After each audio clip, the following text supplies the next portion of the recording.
The following program will make you want to grow things and experience new and wonderful dreams about your plants, garden, and garden design.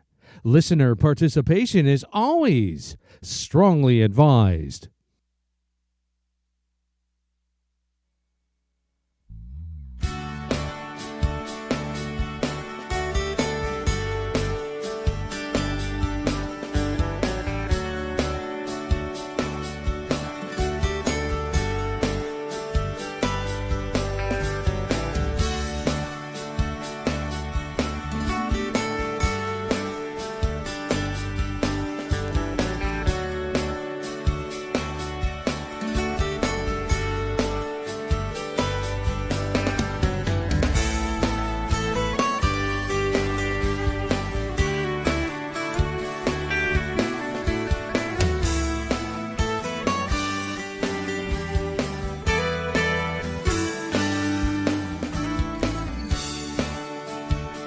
Good evening and welcome to Down the Garden Path with your hosts, Joanne Shaw and Matthew Dressing, right here on Reality Radio 101.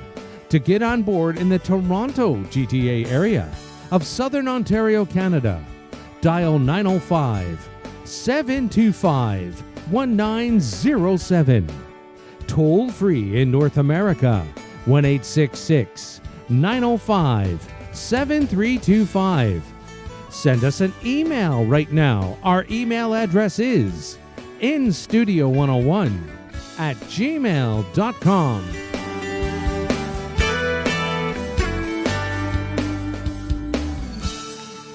And now, right to your hosts of Down the Garden Path, Joanne Shaw and Matthew Dressing.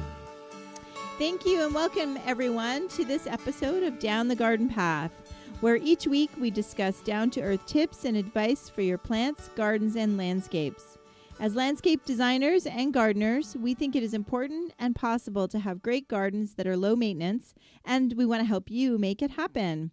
I am Joanne Shaw, landscape designer and owner of Down to Earth Landscape Design for the past 11 years. It is a design-only business here east of the GTA. With me is my co-host, Matthew Dressing. Welcome, Matthew. Welcome, Joanne. Good evening, everyone. And hello, I am Matthew Dressing, horticulturist and landscape designer and owner of Natural Affinity Designs. Natural Affinity is a landscape design and garden maintenance firm servicing Toronto and the eastern GTA. Joanne and I enjoy doing Down the Garden Path each week, bringing you interesting, relevant, and helpful topics to help you achieve a great garden. We learn right along with you, from each other, from our research, and from the guests that join us here on the show. As always, we welcome your questions via social media, emails, or phone calls. And again, you can write us here at instudio101@gmail.com. That's right. That's right. And we want to thank you once again, always, for joining us here on Down the Garden Path. And remember to subscribe to Down the Garden Path podcast on your favorite podcast app for instant updates when new shows and new episodes go live. I know sometimes you can't listen to the whole show live on Monday nights or you tune in late, but you can catch up by subscribing to our podcast. So thanks, everybody, for joining us down the garden path each week. Yes, thank you. And tonight's topic. Yes. Wow. I know. Summer finally feels like it's here. Oh, doesn't it, though? It's been so nice those last few days. Just the last few days. Warm and just feeling the sun. We had a whole nice weekend. Oh, both days. Beautiful. It was. Yes, you're right. Yes, it was. Both days. All day. It was. I woke up this morning thinking it was going to be a beautiful day because the sun was quite nice. Yes. And I faced east, so obviously. But then it kind of turned cloudy and we got the rain. But that's okay. We just had drizzle. It didn't rain. It didn't pour, but yeah. Good. Right. We hope everyone, wherever you are listening, that you had a beautiful weekend and a nice Monday as well. Yeah, exactly. And it is the last Monday in June, so that means we are talking about July in the garden. That's so right. Everybody get your garden questions ready for us, and we know you have some lawn ones too. So you can reach us once again, like Gary said, at instudio101@gmail.com. And we love you've got some pictures. Even you can send pictures if you've got some garden dilemmas for us. That's always good. This is, even though it's July in the garden, I feel like we're a month behind. Don't you? Don't you though? Yeah, I can't believe that it's actually July next week. Yeah. Canada Day next week. I know. Yeah. Yeah. So things are definitely a little bit behind in the garden. We had the benefit of having a beautiful spring, like long spring. So all the flowering, dogwoods, my flowering dogwood's still doing great. All the flowering berry bushes lasted longer. The lilacs lasted longer. Yeah. Now the ivory silks are just kind of like a second, the second lilac to bloom is just budding. They are. Yeah. So, the season happens regardless of the weather, right? It happens eventually. That's it. It's going to happen. Just That's when, right. and we always hope sooner than later. But Yeah. How are people coping at the garden center? you know what? They're okay. They're Yeah? okay. Things are kind of slow to flower, and certain annuals, I'm speaking more specifically, but Mhm. the diseases, the funguses and the blights and the things are, Okay. and the quantity of insects that Really? we're seeing are quite high. Now, what So, kind? caterpillars, not so much the typical ones like aphids and mealybugs, but some like odd ones, caterpillars, weevils, root things. Oh, okay.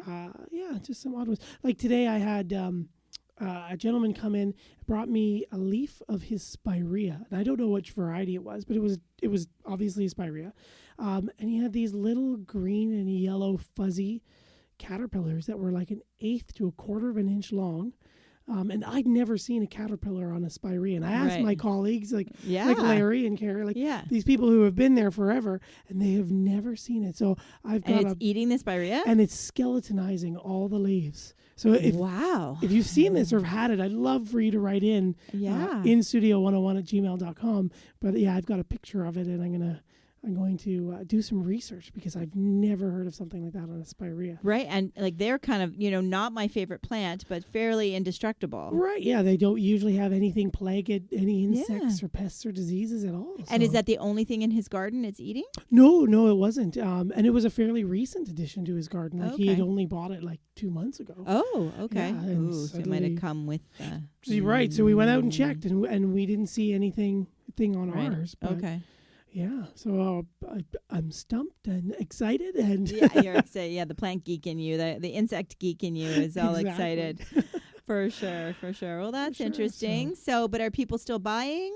yeah, they're still buying mainly your trees, their shrubs, Right. things like that. Annuals, we've kind of gone through those. The season's kind of collapsing. Yeah. Still lots of people looking to purchase veggies Oh, and good. herbs and plant Yes. some things, celeries and other oddities. So melons and things like that. So potatoes this year especially too. Maybe they were listening to our show, but they're all about potatoes this year. Really? So that's interesting too. That's good. It's one of the things we're going to talk about, right? So, That's yeah. it. How's your garden? Excellent. I have to say my garden looks beautiful. It's lush. It's flowering. The flowering dogwood, my yellow Japanese maple. Everything is looking good. My 9 barks are blooming. So the burgundy with the white flowers, and they're kind of cascading.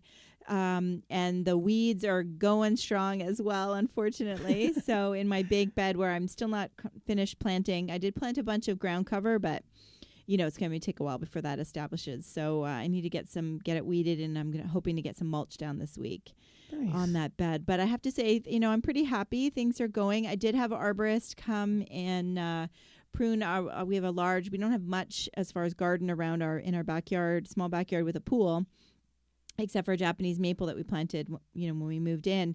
And it's gotten to the point where you can't walk around the pool because the Japanese maple, like you have to duck. Well, you used to have to duck, but then now it's like that branch is so hard that we can't even duck.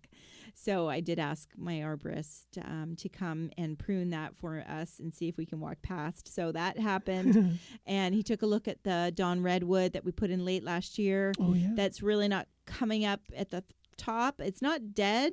It's just really sparse, and I wasn't sure if he needed to trim the leader or something.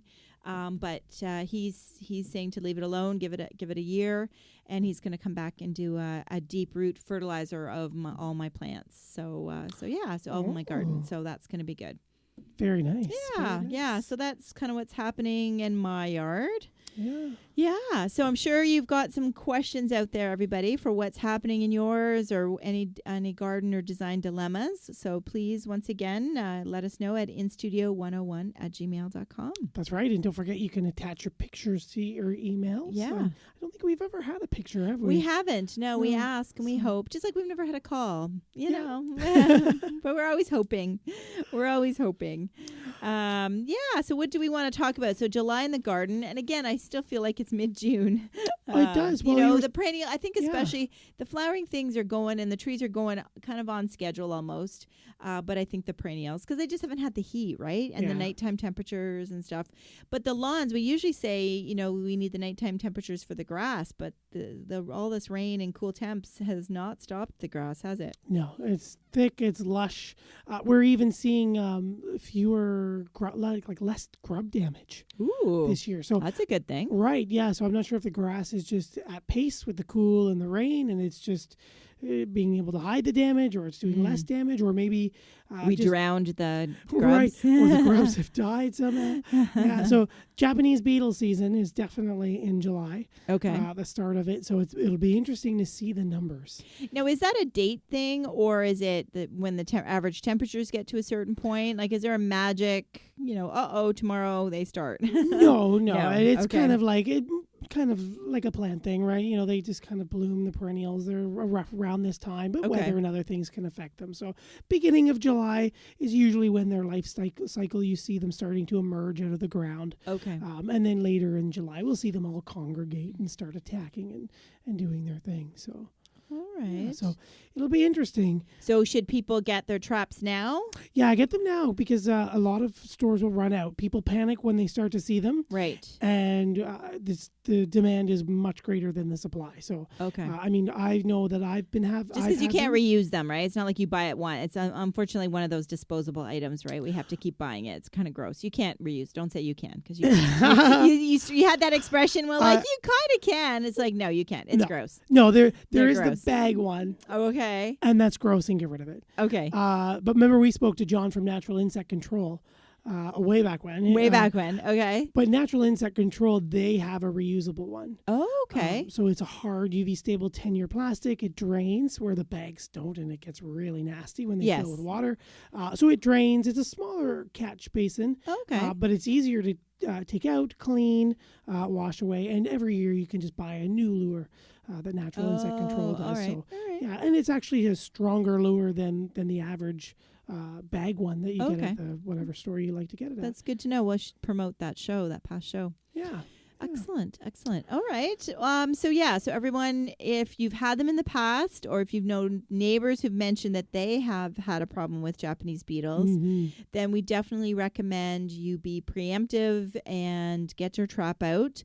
It's not going, if you don't have them and you put the trap out, it's not going to bring them to you. It's not going to, the range isn't that much. So it's only going to solve if you have a problem, right? Right. They do not do very large of an area, sections of the average backyard. Yes. But the people get kind of scared because mom has been known to, like the females, have been known to travel up to, not always, but the better part of a kilometer to find new mates. So there is a little bit of movement, but you're not drawing them all in from everywhere. Right. Yeah, you are not getting your neighbor's 6 houses down. That is not happening. Yeah. So not to worry there. No. All right. Not to worry there. What else July is such a big month. I know. There's so it many really great is. things to talk about. For sure. I think everybody, your boxwood and yews, your evergreens have had that, flush. Now's the time to kind of prune those back, right? Yeah. Yep. If you need to do some garden shedding.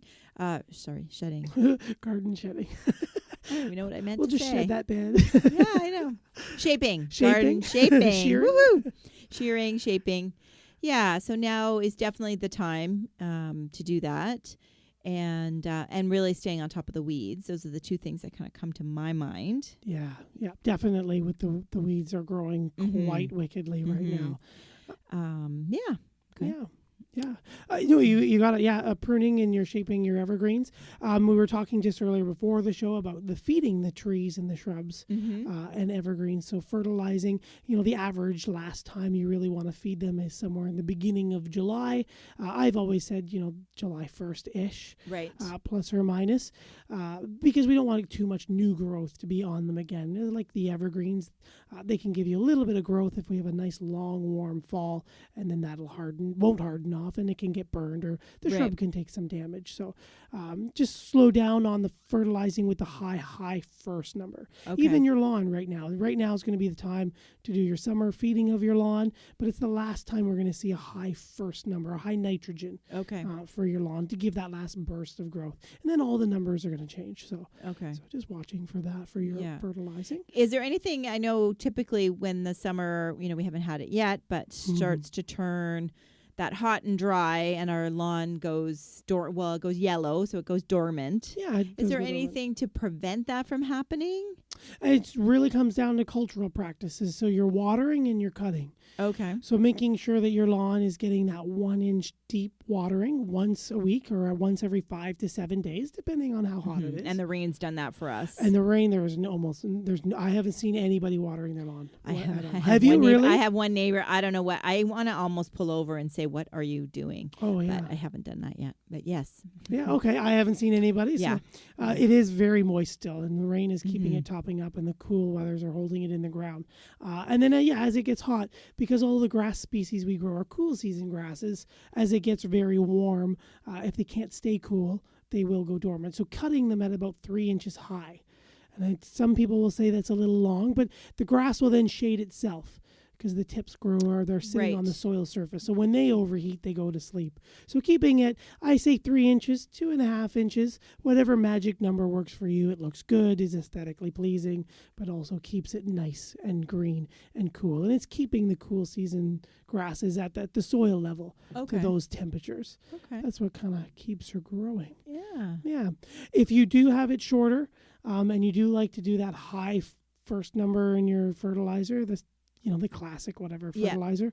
If it does get really hot, and right now it's not, so it shouldn't be an issue, but you can kick it into dormancy too. It can be very stressful for such a high nitrogen under duress situations, but you shouldn't really have any issues with that now. And we've always recommended people kind of start to move towards the organic fertilizer. Yeah. So is that a little bit better at helping prevent it going dormant? Correct. Yeah, your organic can't kick it into a false dormancy or a quick dormancy under the heat because the soil and the water have to start breaking it down to begin with. Okay. So it's not going to release an immediate burst of synthetic mineral fertilizers. Yeah. So that immediate action that the commercials advertise is kind of a double-edged sword, everybody. Like, you want it, but you really don't, right? Like, let the season evolve how the season's going to evolve. And then now, like you said, now having that quick release could be more damaging, to your lawn than a slow release. So yeah, and I've heard of people who just don't do it in the summer anymore. They get their lawn green and then they leave it because they've had that experience. So, but yeah. Okay. So that's lawns in a nutshell. Yeah, I think so too. I think that's lawns. We preempted everybody before they could write in about their lawns. But now we're going to get questions in about 5 minutes. Yeah, for sure. For sure. The other big one you mentioned was vegetable gardens. So I know they're a little behind also because of the lack of heat. What should people be watching for, do you think? Yeah. Keeping your tomatoes and things, if they're outside, they're probably not going to have a water issue now. But as time goes in that heat, they are heavy feeders and heavy drinkers, your tomatoes, your veggies.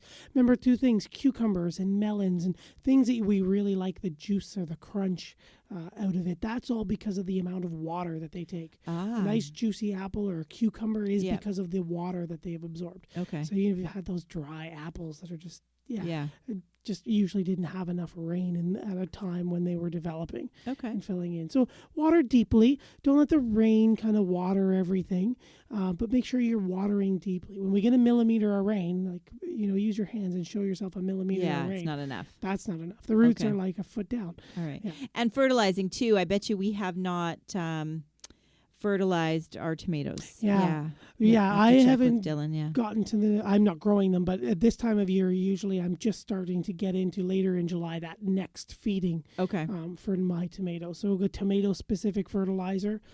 We can get the blossom end rot that occurs. And it's Okay. usually So should using the fertilizer prevent that blossom end rot? Yes, correct. Okay. Yeah, so using that fertilizer, the fertilizers usually have high calcium and magnesium Okay. that help prevent and lower that chance of that disease. Okay. Good to know. Okay. Good to know. And we have a question. So Janice writes in, "Hi, love the show.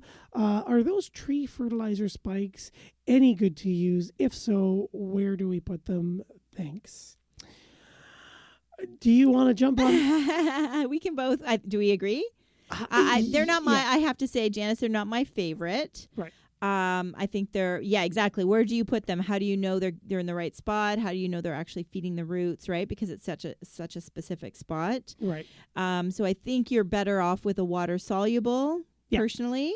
I think then that way you are definitely distributing, you know what you're doing. Just like watering your vegetables or watering your shrubs or watering your annuals, you know that the fertilizer is getting watered into all of the roots of the evergreen, of the tree.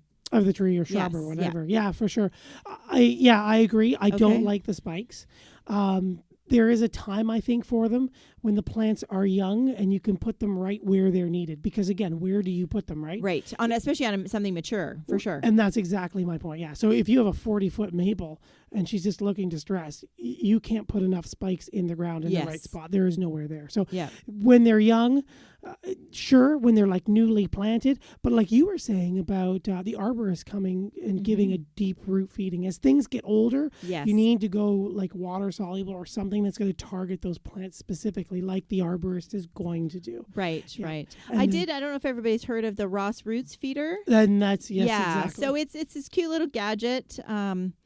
And so there are spikes that you actually put into the gadget, and it basically is a big stick that you with like holes at the end, and you kind of hook it up to your hose, and you put at the top you put the little capsules in, the little spiky capsules.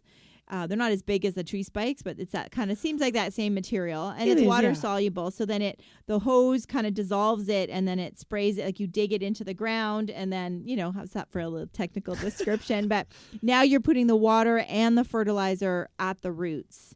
So it's Ross, ROSS root feeder. Not a show sponsor. Nope. Happy to take one though. Hey, but so it's just something that I've used in the past, especially when mine were young. I think now I have so much that, like, if it was just my Japanese maple or just the Dawn redwood, I think, I would have said to the arborist, it's fine, I can do myself. But because I've got, 3 Japanese maples and 3 weeping, the garden's getting mature enough that I think it just needs a bit more TLC. And because I'm still kind of planting, I'm disturbing a lot of roots because I'm still trying to finish it off. So that's why I'm letting him go ahead. But it's definitely something, so it's a little bit more of an investment than just the tree spikes, Janice. But otherwise, I do recommend, again, you can start with just doing compost and manure around the base of, depending on what it is, like if it's a cedar hedge or something like that, or an organic water-soluble fertilizer. Yeah, and Is there organic water-soluble? Does that make sense? No? No, yes and no, because Okay. the water-solubles tend to be minerals, but we've mined those minerals from the earth, so they're not, I wouldn't say they're organic, but they're organic based, or they can be natural without being organic, quote unquote, kind of thing. Yeah, and you hit it. Yeah, so that's exactly it. As you get older, the things get bigger and more mature. Yeah, you move into the root feeder, and eventually you just you can't. And so I like the root feeder too. If you're worried too, you don't have to put the fertilizer spikes in it too. So if we've got like a really really hot time, right? You can just run the water and just feed the roots exactly with the water. And then I liked what you said too about the compost and the manure, right? When in doubt, mimic Mother Earth, right? Yes. She's composting and layering everything, and everything is stunning and beautiful. Yeah. So definitely. Yeah. Okay. Yeah. So I hope that helps, Janice. Yeah, definitely. So where were we next? We were talking about vegetables. We were. We were, so that's good to know that now everybody should be making sure that we're watering deeply, even though we've had some rain, and make sure we've done our fertilizing. Yeah, exactly. And I'm growing potatoes this year. And like I said, everyone seems to be wanting to grow potatoes. So if you haven't, and you've thought about it, you have until about middle of July to plant one more fall crop of potatoes. So let them grow up. And then a tip, because I've just started growing potatoes in the last few years, pull off the flowers. When the flowers come out, they're ready. The little spuds underneath are starting to form, and you want to pull the flowers off to feed just those spuds. Okay. So, yeah. And we talked about watering for that. So that's kind of vegetables.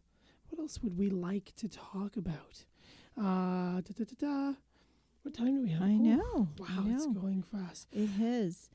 I think though, I just want to go back to the Ross Roots feeder too for watering, and to remind everybody to water their city trees as well. So your mature trees, whether they're young trees or mature trees, if they're mature trees, you're not necessarily having to water the trunk or water the leaves. You are watering the perimeter of maybe your boulevard, kind of considering the drip line of the tree. So if you're giving your lawn a good watering, do the best you can. Sometimes if it's a really mature tree, then the drip line is like the street and the driveway and the sidewalk, right? So it's harder to figure that out. But they do, I think staying on top of that, because I think there is a big risk when we've gone from lots of rain to like all of a sudden we're going to be in a drought, So I think, let's try to help and not help things not get so stressed. Mm-hmm. So definitely shout out for that. So still lots to talk about. This is our monthly segment of July in the Garden, one of our favorite ones. And we're going to talk more about plants and our favorite plants for July and lots of things coming up. So did we want to pause for our commercial break? And then we can talk more about July in the Garden. About July in the Garden. There's lots and lots more to talk about. Yeah. So stay tuned. Yes, you're here listening to Down the Garden Path on Reality Radio 101.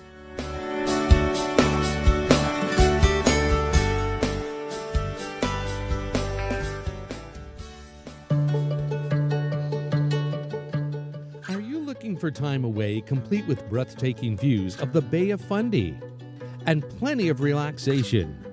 Relax by the Bay B&B has the solution just for you. Call 902-982-2302 to book your stay and enjoy cozy suites with private baths that are beautifully decorated.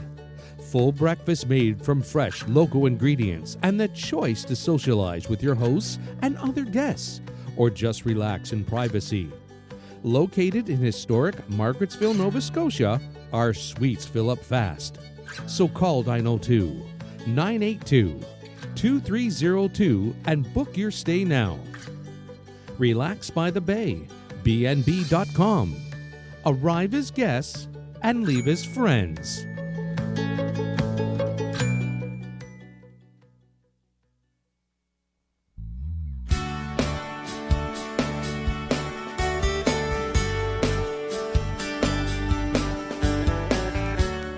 Welcome back to Down the Garden Path with your host Joanne Shaw and Matthew Dressing. To get on board, send us an email right now. Our email address is instudio101@gmail.com.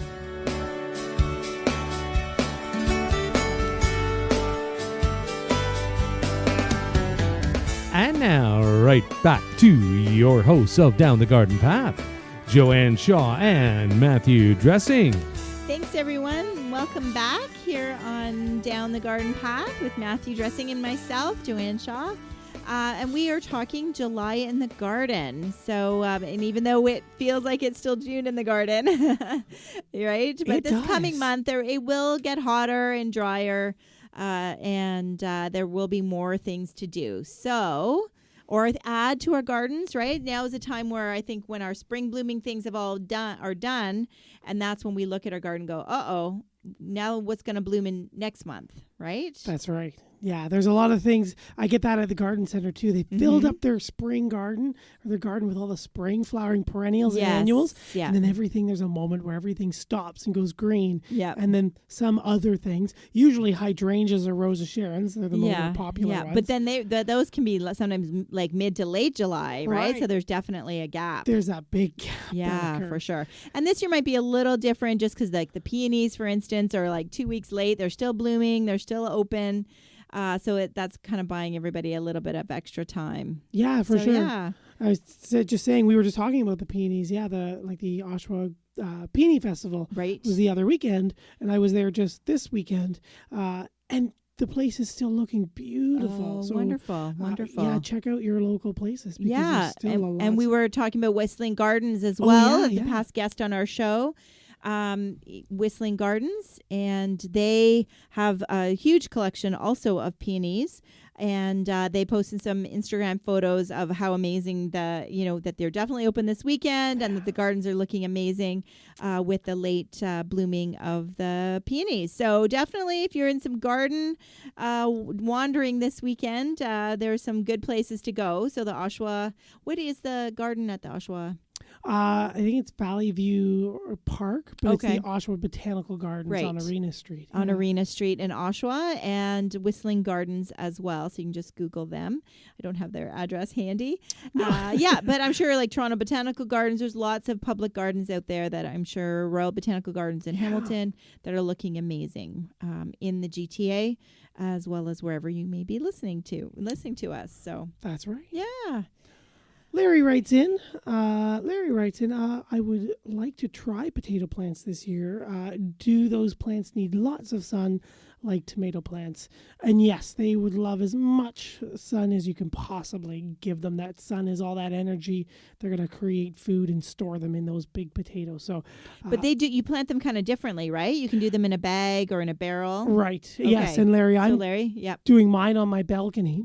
I've got a 90-liter nursery pot out there, and I fill it with 4 inches of really good compost and plant the potatoes, put them down. You can cut them if you've got really big ones or started ones in the kitchen. You can start them just 2 or 3 eyes per segment. If you need to cut them, you can cut them, but let them sit out and dry for a couple hours before you plant them, and then you're going to bury them for 4 inches on top of the potatoes, on top of the soil that you put in the bottom. And then you're not going to fill the container right away. You're going to let them green come out, and they're going to grow, and they're going to crust open over the soil, the starting of the leaves, and you're going to bury them a little bit more. So you're going to slowly add a few inches and let them grow tall stems until you fill the pot. And then you're going to let them erupt forth from the soil and continue to grow. I planted mine a little late, so I think mine's going to be a fall crop too, Larry. And mine are about 8 inches tall right now. Okay. So on the rich purple stems. We did it last year, and I realized I don't think my son did it this year, but we still have the bag, so we still can. Oh yeah, so it's still good to know. Yeah. And I have tried it at the garden center as well, Larry, and they do like lots of water. Remember, you're going to have to water really deeply in the container or the ground too. And one of our first years we were doing it there, they failed because they just dried right out. We weren't watering deep enough. So yeah, we still got some little tiny seed potatoes, but they didn't really turn out to do anything much more than that. So excellent. Yeah. All right. So back to July in the garden. Thank you for your question, Larry. So when you're looking at as July erupts for us starting next week, what is going to happen in the garden? What do you think? I think we're going to see some unusual flowering shrubs and some cool trees. Right now I'm enjoying the choke cherries, and the choke berries are out. Okay. You can kind of see them with their white, almost like catkin-like flowers. They're long and pendulous out in the wild. They're really, really fun. So an unusual tree. I'm looking forward to mock orange. That's one of my favorites. And I would have thought that was a small. I don't have that in any. I don't use it, and I don't have it in my garden. And I would have thought of that as a spring flower. So no, it's more of a summer. Yeah, it can be like an end of June, beginning of July one. That's a nice window. Yeah. Good. So it's kind of covering or slightly over that nice little gap. Okay. And there's the miniature snowflake mock orange. So she's more of a dwarf one. Okay. 3 to 4 by 3 by 4, 3 to tall and wide and Okay. tall and wide. I try to trip over that. So 3x4 by 3x4. Right. Yeah, and I love the fragrance on the double. Oh, double okay. flowers. So even does the dwarf one have a fragrance to it too? Yeah. Excellent. And sometimes like lilacs too, when they're young, they'll come out and they have a very light fragrance. And then as they mature and get big, their fragrance really sets in. I noticed that with my bloomerang this year. The bloomerangs, and the Korean lilacs especially. Yeah. This is like its third, maybe fourth year, and boy, was it a big difference. Yeah, and it gets much, much stronger. Mm-hmm. Yeah, and I've also seen them grown in a partial shade location quite nicely too. So they don't have to have that full blaring sun. Sorry, which I'm lilacs or orange? Sorry, the mock orange. Again. Okay, that's good to know. The summer sweets as well as the Jutsia, or is Jutsia a little bit earlier? She's going now. So she's a little early, but like we were talking before, she's a great like a border, like the spring is kind of winding down and the Jutsias are coming out. Right. As the lilacs. It's a good transition one. So that's a great word. So that's a great transition plant from one season to the next. And I love Jutsia. I love the Yuki cherry blossom. Oh, okay. Yeah, Jutsia. I just put that into design today. Oh, did I did. I think that your clients are going to love them. Perfect. Just that nice light pink with the little white picketing on it. And it just covers itself with profuse flowers, a little wider than it is tall. And yeah, beautiful shrub. Okay, that's good.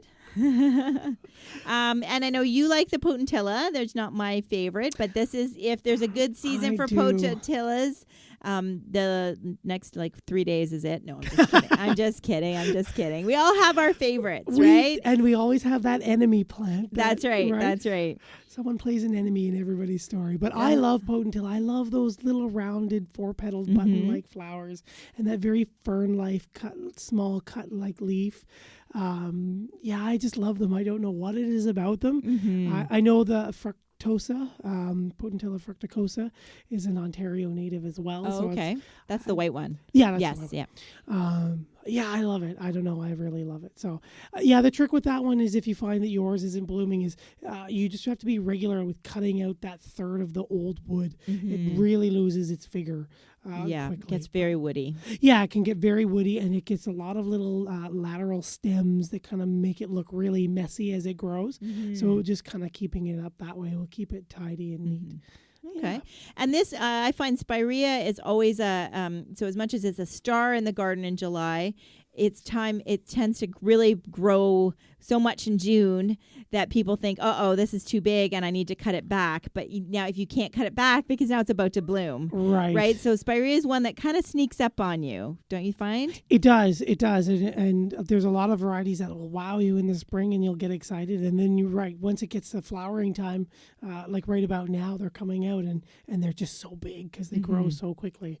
Yeah, they're like those dogwoods where you can hack them back and they pop right back up again. Right. So take a look for like Magic Carpet and Little Princess. They tend to be smaller varieties that you can poke into little gaps here and there as well. Yeah. So if you've a larger one, then you can wait for it to bloom. You can trim it back in August after the bloom if you want, but I find it doesn't, like the leaves don't really fill back out again. So you're probably better off to wait for the fall. Yeah. And as much as I like to say don't trim anything back in the fall, that spirea is one of my exceptions, just because you forget about it in the spring. Yeah. The branching is a little finer and it doesn't look like it's that big really, and then all of a sudden this happens, right? It's really big. Yes. Yeah, so I think that is one thing we'll put in our September and October in the garden is if you're going to cut anything back, you can cut back the spirea. So some of the dwarf ones, I mean, the ones that have the more of a lime foliage kind of can add a nice texture to the garden. So, yeah. And to check out the, you'll see in garden centers, a lot of people who will go back for spireas, they're looking for like the old fashioned ones, like Little Princess is an older one, but hasn't been replaced yet. But like Gold Mound, you'll see a lot of ones called Double Play something, and they're usually the same name, but they're like new and improved on the same, those old ones that we've been growing forever. Okay. But they tend to bloom longer and better. Okay. Yeah. So that's okay to do that. So that's Excellent. okay to do that one. Excellent.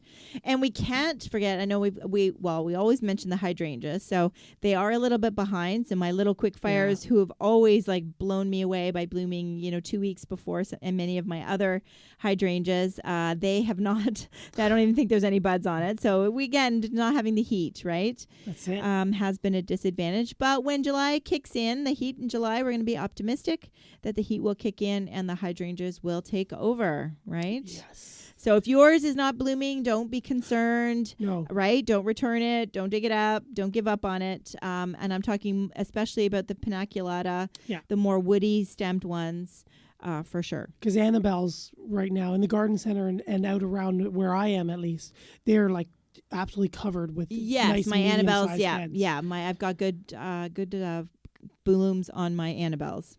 Yeah. For sure.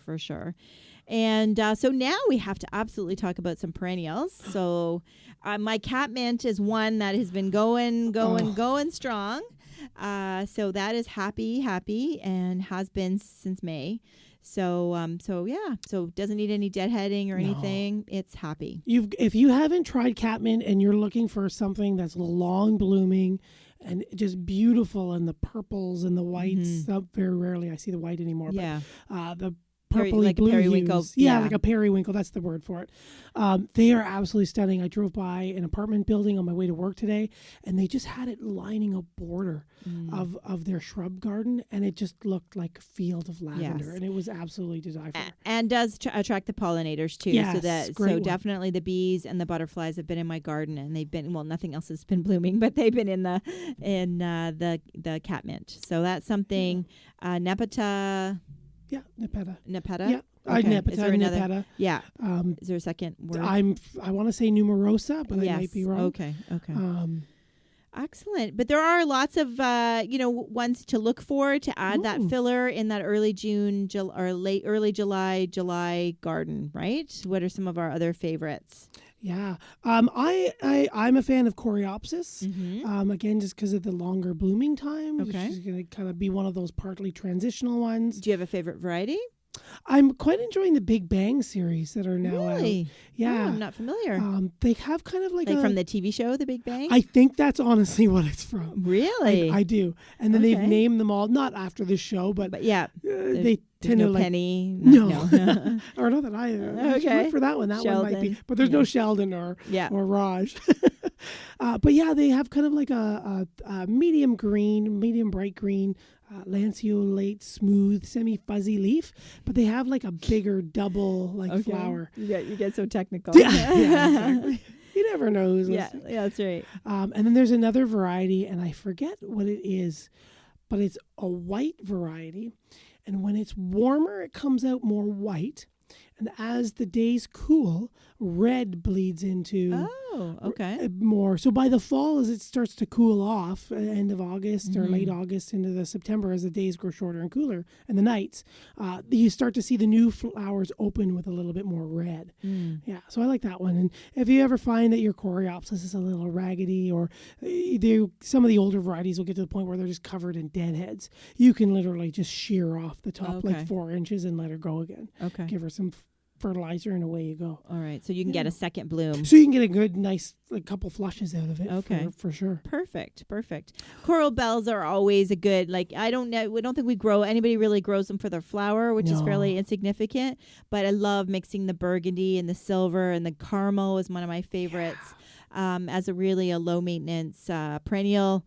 They do kind of pop up a bit. I know Dawn has talked about that in the past, that make sure you put them back in, don't dig them out. They're not dead. They just need to kind of be popped back down again. The winter kind of pushes them up. Yeah. And but they are a great way to add some pops of color and foliage in the garden. Yeah. And very low maintenance. They are. I like the some of the varieties like tiramisu. It'll come out one color, like a gold. Oh yeah. And then as it ages, it'll bleed red into it. And then my favorite right now, it's our new variety, is Forever Purple. Oh. And it's like a rich royal velvety purple. Okay. Like not like cashmere or like that kind of like brighter purple. Okay. But it's a very deep, true looking purple. Okay. Yeah, true looking. And that's a Coral Bell Forever Purple. Forever Purple, yeah. Excellent. That one's quite okay. And bee balm. Yeah, That's always a good one. I like some of the shorter varieties. I'm not the one not the well, I guess it is native, right? Or the species can get big and get a little invasive. It isn't part of the mint family, I believe. It right? is part of the mint family. So there are lots of smaller dwarf varieties available. Yeah, exactly. There's like the bubblegum series, I think, are coming out. And they've all got new powdery mildew resistances, purples, nice pinks. There's some very nice true reds out there. So that's a great group of plants for borders or mid or background plants as well. Yeah. Yeah. Yeah. And I have to say that cranesbill, my Roseanne geranium, which is a perennial geranium, Right. it's also a cranesbill. That is another one that is normally, like my catmint, normally a May until November perennial. I use it pretty much in almost every design. And it's got a couple flowers on it now, but this is like the last week in June. So it definitely is a little bit later. It is. But it definitely is fuller. Like I think the water and the cooler temps, there's been lots of growth on it, and now it's just a matter of time to get the buds going. I was wondering if that's what you were going to say, because as you said, I was thinking the exact same thing, and I can see a few of them here and there going, and they're very, very lush, but they're not really as colorful as they usually are. Yeah, for sure. It's coming, and they are such a reliable bloomer. For sure. True. And you can give it a good haircut. If I've got some past clients, I know it can get a little gangly, and you can give it a good haircut mid-season, and it will come back. Yeah, you usually see lots of those leaves hiding under that main first flush. I see you've got bellflowers and balloon flowers on the list, and I haven't had a lot of luck with those. Yeah. I've been drawn to them, and I think people are drawn to them because of that blue and that purple colors. Yeah, and even in the garden centers, they're kind of just fading off into the background. They're one of those older world plants, or a lot of people are saying they're like your grandmother's plants. Yes. And they're just vanishing. No one's really doing anything new and exciting out there with them. There's always the little dwarf annual one that's semi-hardy and the tall one. But and they're just kind of a novelty, right? Because the balloon flower actually, when it's closed, as it like swells, looks like a little hot air balloon. Right. And then she pops, and so they're fun. But they're one of those ones that are out and about if you've got them now too. If you manage to keep them alive, they're there. But if you're looking and thinking, if you've always wanted one, or if you think you've got spots for that purple, I would say there's other better plants. I'll just go out there and say that. I think there's better options. I think going with a salvia. There is a new, and I can't think of it now. You might, I know I really like the cranesbill, the Roseanne geranium, but there is another one that I believe is a little lower that doesn't get as mounding that came out last year, Azure Blue. Oh, yes. Yes. So I haven't used that yet, so I don't know how to compare the two. Right. Have you? I haven't seen it in my garden center. Have you seen it around yet? I have. Yes. Okay. Yeah. I could have gotten it last year, but then I was like, it's one thing to experiment in my own garden, but when I kind of went for the sure thing when I'm dealing with clients. Oh, so, for sure. Yeah. So although I do like the idea of it staying a little bit closer to the ground, and I think that's some of the bellflowers that are low and kind of creeping to the ground, people like that edging. Yeah. And they like the idea of doing a perennial instead of an annual. But those plants, the bellflowers just don't unfortunately last. So it would be nice to know if that cranesbill would be a good substitute. We'll have to find some. I'll have to investigate. I some. might have to buy some and put some in. That's it. And see for sure. I'm a balcony gardener, but yes. my sister's got an acre in Belleville, so okay. She's always you get asking, to play there. Yeah, I'll go over. Yes. Just gonna put this here. Yes, give it some water. Yeah, for sure. Just give it some water. Yeah. Oh my goodness. So if you're just tuning in, we are almost nearing the end, but we still have lots of time for any questions that you may have about your upcoming July garden. You can email us at instudio101@gmail.com. We'd love to hear from you. You can send us a picture, send us a design dilemma, a plant dilemma. We are here to help. Yes. Are there any other plants that we are thinking of for July? I know. One that jumps to my mind, the echinaceas. I know it's echinaceas. Purple coneflower. Yeah, just coneflowers. Yep. There's some really neat reds coming out. So I like sombrero salsa red, and it's a very bright, beautiful red right now. It's like kind of like along solar flare, a little brighter than tomato soup. Okay. But there's some really neat colors happening there as well. All right. Yeah, I'm going to see if that one still survived. The trick with those is not weeding them out in the spring, you know? Yes, exactly. That is the challenge with those babies. That is. So I did have a red one, and now I'm like, I haven't seen that because I did plant it separate from my purple ones. But my purples are still taking their time. They're coming up, though. Definitely coming up. I think my mind goes to the carpet roses. So if you're nervous about planting roses, or if you've had bad experience in the past, or if you just have a small area with it's a sunny and hot and dry and you don't want to plant a ton of stuff, then you could definitely grow a couple of flower carpet rose bushes. They are 2 feet by 1 foot, or maybe 18 inches, if that. Yeah. They're a little late like everything else, but they love it hot and dry. Yeah. They are very, very disease resistant. I found them very insect resistant. The Japanese beetles didn't really affect them. Touch wood. Everybody hearing me touch wood. Is this wood, Gary? Is this really wood? So I think it's, for somebody who was just starting out, I think the flower carpet and drift roses are a good, I don't think they're the same thing, but carpet roses are good, and they got some great color. So I think they're a great little thing to try.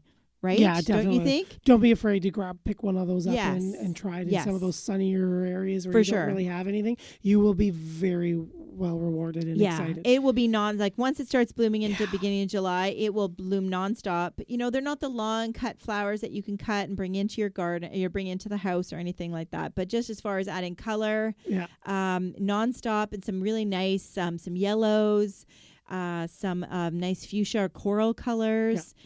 I know I had buttered popcorn, which kind of came white and then slowly turned to like that buttered popcorn look, that pale yellow, that type of thing. So definitely one of those that I don't think gets enough. I think everybody freaks out because they think, roses, we need to spray them, and there's all these issues, and we need to fertilize them, and then we need to cover them in the winter. We really don't. These are hardy, and actually I think do better with neglect.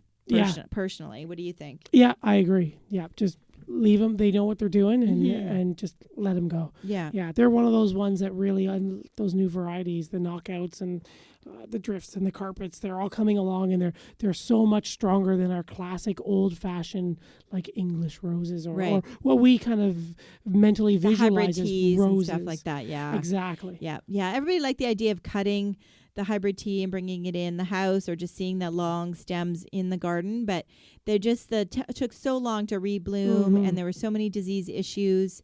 And then the shrub roses were also, a solution there, and that they were about the same size and lot more blooms, but they could get big. Yeah. And, then you're like attacking other plants in the garden, or you can't walk past, or something like that. So there's always a spot for them, but I think there's just something about those little carpet roses. You almost forget about them till they start to, right? They're like these little, you almost think it's like green boxwoods in your garden, right? Yeah. Until poof, they color.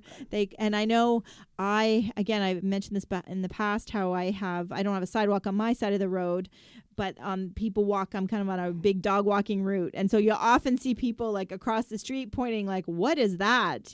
My coral ones, because it's an unusual color and they're just covered in blooms. So I get a lot of questions about that from far away. So that's how amazing they can be. Again, and not a sponsor. Well, we've got about 10 minutes left. That's what right. Is there I know. Cover? What else are we going to talk about? Well, we do want to talk a bit about design and design dilemmas. So even though we are heading into July and midsummer and school's out this week, that type of thing, it is still a perfect time to plan your garden. Exactly. Most installs, contractors that I've been dealing with and work with are booked up until mid-September. But now is the time to, if you want something done this year, now is the time to, we're still planning whether it's for this fall or whether you want to do something in the spring. Planning is always a good thing. So so it's never. So I just want to encourage everybody. I had a couple calls today about people wanting to get designs. I'm seeing a few people on Saturday of the long weekend. I said I'd work the Saturday and see some people. So I think it's still people, haven't been outside as much because of the weather. Yeah. And so they're thinking it's too late to start anything, and it's really not. It's never too late to start anything. It's really not. Especially getting a good design and planning your garden for sure. Yes, my little motto of Great Landscape: start with the plan. Yep. And the plan may change and evolve and whatever, right? But at least you're starting with something. It allows you to get a reasonable budget, right? Because everybody's quoting. One of my other selling features I think about a design is that because people like to get, I need to get 3 quotes. Well, the problem is if you're just quote unquote getting quotes, that all 3 contractors or all 3 people are quoting you different things, right? They're all giving you their interpretation of what you've told them or what they see. But with a little bit of an investment in a design, and I do appreciate that's investment, you're getting what you want the final product to look like, and then you can get quotes, and all those 3 or 5 quotes, please don't get 5, 3 quotes that you're getting will, if they're all quoting the same thing, then it really allows you to compare apples to apples. Yeah. Right? I agree. I say don't get 5. The guys are busy. They want to make everybody happy. But if you can't get your budget and your needs met by 3 contractors, then no one's going to meet it. No. Right? Yes, that's very true. And and also garden maintenance. I think there's lots of you do garden maintenance, so now is a good time. Sometimes I've had some messages lately too. I don't know about you, where the garden's got a little bit ahead of them because with the weeds and the growth. And different things happening in people's lives. So there's always reach out to a garden maintenance company in your area. Yeah. I think it's better to get, find the smaller outfits that have a hort background, versus the lawn guys, depending on what you're looking for. If you're looking for that, large, properties and you need more of a lawn service, or if you need someone to, with some more specialty to look after your garden, then it's not too late for that either. No, that's not too late at all. And like you said, I've got some clients and I'm getting calls and pardon me. Some of them are just a regular weekly thing, but sometimes people just need, just an extra couple of hands to get things under control, or they're not quite sure what they're looking at, and this has been here for too long. So, just that extra help, cleaning, weeding, identifying, and like you said, that hort background, right? The hort people, the smaller outfits are generally trained to see things that you don't. And the same thing with a landscape designer. They can see issues and aspects of your garden that you may not pop right to your head, or just someone who's just a general contractor, not knocking the lawn guys, because I don't really do lawns. I do more garden maintenance. Right. Yeah, and to be honest, the lawn guys might agree to do you some weeding and some stuff like that, but that's not their forte either. And they want to be in and out. They're paid by time and they bill by time. So there's no rushing in gardens. You need to kind of take your time and make sure you're doing everything properly. So it is better to have someone who knows what they're doing. Yep. Right. Look after things. And especially if you've got, and as far as the designs go, I think, whether it's hardscaping, so still if you're wanting to design patios and walkways or improve your front curb appeal, like I said, you still can do that. And sometimes the garden's a secondary. People are more focused on the hardscaping, I like to call it, versus the softscaping. But the hardscaping always looks better with some good softscaping around it. Yes. But definitely have know that you're not, we are just hitting July. So, and especially if it's a small job, sometimes your contractors can, fit you in between 2 large jobs or a weekend job for their crew, that type of thing. So, especially so they're behind and they've lost some time. So I know most of them are really keen to make up that time. Exactly. And they are doing installs lately with our late falls, into October and November. And possibly even December, depending on what the job is. So definitely, July in the garden is still good for all of that. All sorts of things to be done. All sorts of things. Don't give up yet. That's right. That's right. Do not give up. So we are, next week is Canada Day. It is. So we are taking the vacation just like the rest of Canada. Yep. Letting Gary know that now. Yeah. And then we will be back July 8th. Yeah. And we're looking forward to hearing from Dawn from Gardens Plus to tell us all about what's happening with perennials. We'll be talking perennials again in July. Yes, exactly. We'll catch up with her and see how her perennials are growing and what business is like, and she'll share some of her exciting stories again like last time. That's so right. Definitely tune in July 8th. In the meantime, subscribe to our podcast. You got it. Don't forget to catch up on past episodes. You can Google just Down the Garden Path or search Down the Garden Path. Don't forget, you can also check out links to the podcast and past episodes on Joanne's website, which is down2earth.ca, as well as naturalaffinitydesigns.ca as well. And catch up and like and subscribe and tell us what you think. We always love hearing from all of our listeners. Excellent. And we want to thank everybody for joining us here every week on Monday nights on Reality Radio 101. Thank you for always joining us down the garden path. Yes, exactly. Thanks, Gary, as always, and Janice and Larry. Have a happy Canada Day weekend to fellow Canadians. That's right. And I don't know when the 4th of July. 4th of July. I guess it's going to be midweek, right? They celebrate the holiday midweek. So to our American listeners, hope you're all well. And thanks again joining us down the garden path here on Reality Radio 101.